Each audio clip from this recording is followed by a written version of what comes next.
Guys, welcome back to my channel Parineeta official. কেমন আছো তোমরা সবাই? আশা করছি ভালো আছো, আর আমিও কিন্তু ভালো আছি। ভালো তো থাকতেই হবে, কারণ আজকে আমরা যাব বিয়ে বাড়িতে। আর আজকে কিন্তু বেশ সকাল সকাল ঘুম থেকে উঠে গেছি। আর দেখো, এখনও কিন্তু আমি রেডি হওয়ার সেরকম সময় পাইনি। আর মজার কথা হচ্ছে, আমি কিন্তু এখনও মাথাও আঁচড়াইনি, মানে না মাথা আঁচড়ে কিন্তু আমি চলে গেছিলাম বিয়ে বাড়িতে। যাই হোক, সেই গল্প তোমাদেরকে পরে শোনাবো। তো এখন কিন্তু বেরিয়ে গেছি আমি। আর এরপরে কিন্তু যাব আমরা কাকাদের বাড়িতে, কারণ কাকাদের বাড়িতেও সবাই যাচ্ছে। তো এরপরে কিন্তু চলে এসেছি কাকাদের বাড়িতে। আর আমি সবাইকে এসে ডাকাডাকি করছিলাম যে কখন থেকে গাড়ি দাঁড়িয়ে আছে, তোমরা এখনও আসোনি। তো এরপরে দিদি বেরিয়ে গেছে। আমি বলছি, সুন্দরী রূপসী, তোমাকে খুব সুন্দর লাগছে। আর তোমরা কমেন্টে বলো তো দিদিকে কেমন লাগছে। ও কিন্তু বলছে যে আমাকে নিজেরই ভালো লাগছে না। আর এই যে আমাদের বৌদিমণি, ক্যামেরা দেখলেই লজ্জা পায়। এরপরে মাও গাড়ি থেকে নেমে এসেছিল, কারণ মায়ের পেয়েছিল জল তেষ্টা। তো মা জল খেয়ে সবাই মিলে কিন্তু আমরা গাড়িতে উঠে গেছি। আর আমরা বলছিলাম আজকে কিন্তু খুব মজা করতে করতে যাব। আর বিয়ে বাড়ি মানেই তো মজা। তো চলো, বৌদিকে টাটা করে কিন্তু আমরা বেরিয়েও পড়লাম। আর হ্যাঁ, তোমাদেরকে তো বলা হয়নি যে আমি কোথায় বিয়ে বাড়ি যাচ্ছি বা কার বিয়েতে যাচ্ছি, সেটা আগে তোমাদেরকে বলি। আমরা সবাই মিলে যাচ্ছি বাঁকুড়াতে। আর বাঁকুড়াতে হচ্ছে আমার দিদির বিয়ে, মানে আগে যেখানে আমরা থাকতাম। তোমরা যারা আমার পুরনো ব্লগস দেখেছো তারা তো জানোই যে আমি কিন্তু দুর্গাপুরে ছোট থেকে বড় হইনি। আমি ছোট থেকে বড় হয়েছি বাঁকুড়াতে। তো বাঁকুড়ার কোন জায়গা বা কোথায় তোমাদেরকে পুরোটাই আমি বলবো। তো ব্লগটা কিন্তু পুরো শেষ অবধি দেখতে হবে, কারণ এই ব্লগে আমার ছোট থেকে বড় হয়ে ওঠার ছোট্ট একটা গল্প তোমাদের সাথে আমি শেয়ার করব।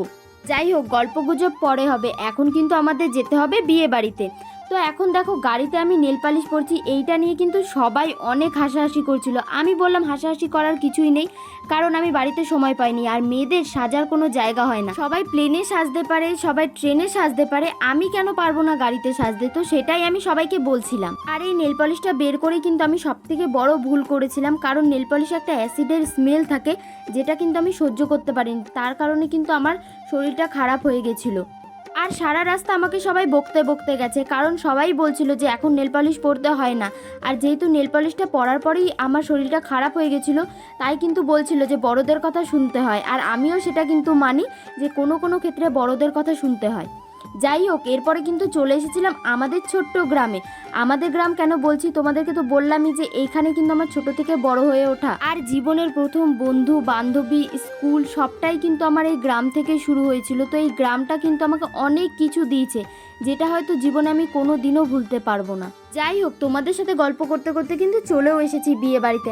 আর ভাবছিলাম কখন সবার সাথে দেখা হবে, আজকে সবাই মিলে অনেক মজা করব। তো যাই হোক, আমি কিন্তু গাড়ি থেকে নেমে গেছিলাম। আর দেখো, আমার দিদিরা নামতেই পারে না, কারণ আমাদের মানুষ থেকে বেশি হয়ে গেছিলো ব্যাগ। আর এরপরে কিন্তু চলে এসেছিলো আমার একটা ভাই আমাদের সাথে দেখা করতে।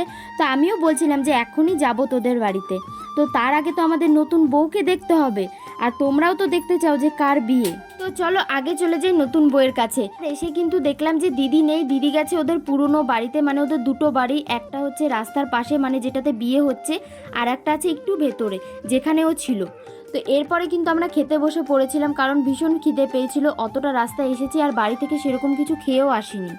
আর আমরা কিন্তু প্যান্ডেলের বাইরে খেতে বসেছিলাম, কারণ ভেতরে প্রচণ্ড ঠান্ডা ছিল। আর গ্রামে দেখবে একটু ঠান্ডাটা বেশি, তার জন্য কিন্তু আমরা রোদে খেতে বসেছিলাম। আর অনেক দিন কিন্তু এরকম রোদে বসে খাওয়া হয় না।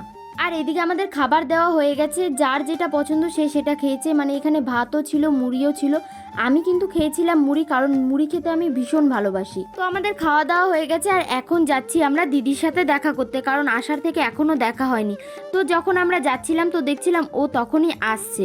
আর ওকে আমরা বলছিলাম যার বিয়ে তার হুঁশ নেই, পাড়াপড়শির ঘুম নেই। কথাটা কিন্তু একটু হলেও সত্যি, কারণ ওর বিয়ে ওই নেই আর আমরাই বিয়ে বাড়িতে এসেছি। তো সেটাই কিন্তু আমরা নিয়ে খুব হাসাহাসি করছিলাম। চলো গাইজ, এরপরে আমাদের এই ছোট্ট গ্রামটা তোমাদেরকে একবার ঘুরে দেখাই। আর এরপরে কিন্তু আমরা 3 মূর্তি মিলে বেরিয়ে পড়েছিলাম পাড়া চড়তে।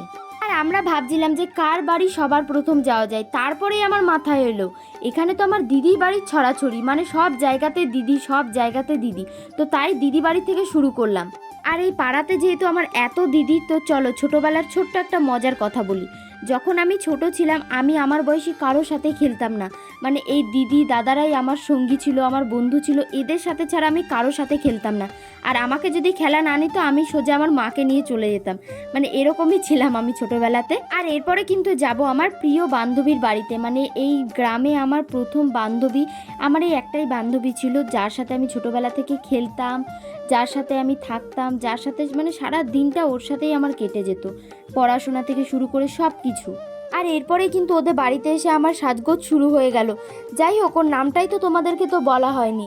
ওর নাম হচ্ছে অনামিকা। আর ছোটোবেলায় আমি এই নামটা উচ্চারণ করতে পারতাম না, তাই কিন্তু ওকে আমি অনা বলেই ডাকি। আর ছোটোবেলা থেকে যেহেতু অনা অনা বলে অভ্যাস, তাই আর বড় হওয়ার পর কিন্তু নামটা আর চেঞ্জ হয়নি। এখনও আমার মুখ থেকে সেই অনাই বের হয়, অনামিকার পুরো নামটা আর বের হয় না। যাই হোক, এই কানেরটা পরতে গিয়েই কিন্তু আমি বড় সর্বনাশ করে দিয়েছিলাম। মানে একটা কানের আমি ঠিকঠাকভাবে পরে নিয়েছিলাম, আর একটা কানের যখন গুজিটা খুলে আমি পরতে গেছি তখন দেখছি আমার কানেরটা ভেঙে গেছে।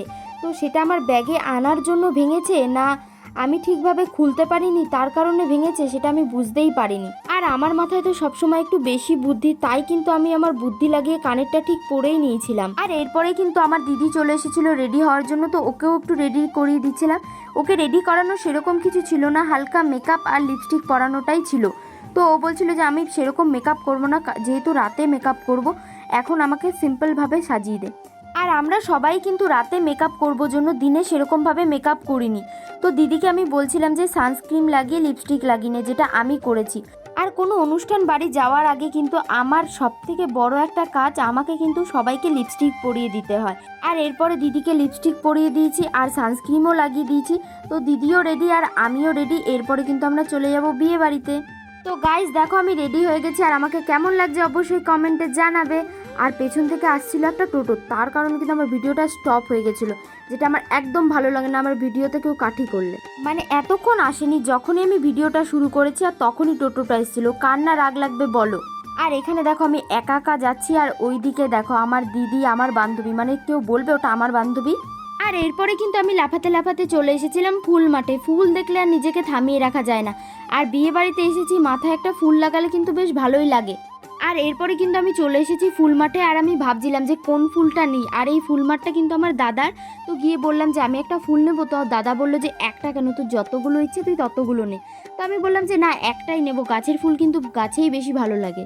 আর দেখো, ফুল ছিঁড়তে এসেও আমার কনফিউশন যে কোন ফুলটা নেব, তাহলে বুঝতে পারছো তো।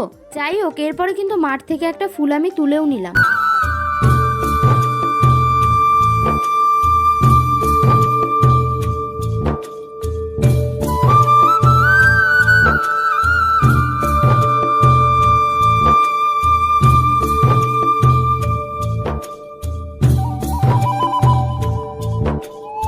আর কি, কয়েকটা ফটো তুলে কিন্তু আমরা এরপরে চলে যাব বিয়ে বাড়িতে।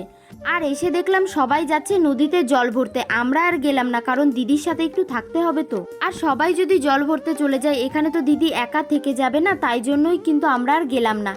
আর এখানে কিন্তু দিদি খুব মন খারাপ করছিল, বলছে আমার খুব কষ্ট হচ্ছে, আমার কিন্তু কান্না পেয়ে যাচ্ছে। আর ওকে আমি বলছিলাম একটু কান্না কর না, একটু কান্না কর না। আর এতক্ষণ কিন্তু দিদি খুব ব্যস্ত ছিল, মানে ওর শ্বশুরবাড়ির লোক এসেছিল ওকে আশীর্বাদ করার জন্য। তো বললাম যে চল এই ফাঁকে আমরা কয়েকটা ফটো তুলে নিই, ভিডিও বানিয়ে নিই। আর তোমরা যদি ভিডিও দেখতে চাও, ইনস্টাগ্রাম কিন্তু আমাকে অবশ্যই ফলো করো। আর এরপরে কিন্তু জল নিয়ে চলে এসেছিলো, আর দিদিকে এরপরে কিন্তু স্নান করাবে। আর যেই সব রিচুয়ালস থাকে তো সেগুলো এখানে হচ্ছিল। আর দিদিকে হলুদ মাখিয়ে সব মানে ভূত করে দিয়েছিল, তো ওর জন্য কিন্তু ও মুখটা ভালোভাবে ধুয়ে নিল। আর এদিকে কিন্তু আমরাও একটু হলুদ মাখামাখি করে নিচ্ছি, আর দিদিকে আমি লাগাচ্ছি, আর বললাম এরপরে কিন্তু তোর বিয়েটা খেতে চাই। তারপরে কিন্তু ভিডিওটা আর কন্টিনিউ করা হয়নি। আর আমরা এখানে রেডি হতে এসে দেখলাম দিদি রেডি হয়ে গেছে। তো আমি সবাইকে বলছিলাম যে চল চল এবার ঝটপট আমরাও রেডি হয়ে নিই, বউ রেডি হয়ে গেছে আর আমরা কখন রেডি হব। তো এখন এখানে সবাই রেডি হচ্ছে, আর আমি কি করছি দেখবে তোমরা। আর এখানে দেখো আমি কাজের মাসি হয়ে ঘুরে বেড়াচ্ছি। আমি বললাম যে তোরা যাবি বিয়ে বাড়িতে আর আমি যাব ওখানে পাতা কুড়ানোর জন্য। প্রায় সবাই রেডি হয়ে গেছে, শুধু আমি রেডি হতে পারিনি, তাই আমি বললাম এরপরে সবাই মিলে আমাকে রেডি করিয়ে দে। তো যাই হোক, ঝটপট কিন্তু আমিও রেডি হয়ে নিই। তো গাইস ফাইনালি আমি রেডি হয়ে গেছি, আর সবার লাস্টে কিন্তু আমি রেডি হচ্ছিলাম, আর সবার আগে কিন্তু আমার হয়েছে। তো গাইজ আমি রেডি হয়ে যাওয়ার পর সবাইকে এখানে টুকটাক হেল্প করে দিচ্ছিলাম। তো দিদির এখানে টিকলিটা পরিয়ে দিলাম, আর এরপরে কিন্তু আমরা বেরিয়েও পড়েছি। আর গাইজ কেমন লাগছে আমাকে।